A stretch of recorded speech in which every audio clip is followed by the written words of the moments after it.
Hello and welcome to Orin-X. In this tutorial on creating an interactive video player with custom controls using HTML, CSS, and JavaScript and the YouTube JavaScript Player API. In this video, we'll be showing you how to create a custom video player that can be controlled with buttons or other UI elements on your website, such as play, pause, and skip forward/backward buttons.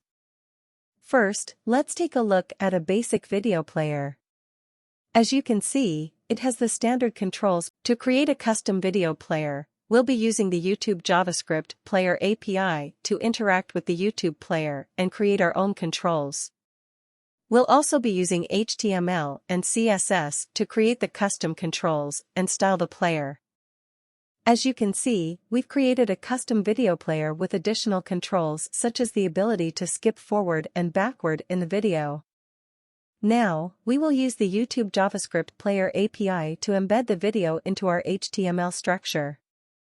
We will use the API to initialize the player and set up event listeners to listen for user interaction with the custom controls. The final step is to write the JavaScript code to control the video. We will use JavaScript to handle the play/pause button, the seek bar, and the volume control. We will also use the API to control the video's playback, such as starting and stopping the video, as well as adjusting the volume and seeking to different points in the video. And that's it.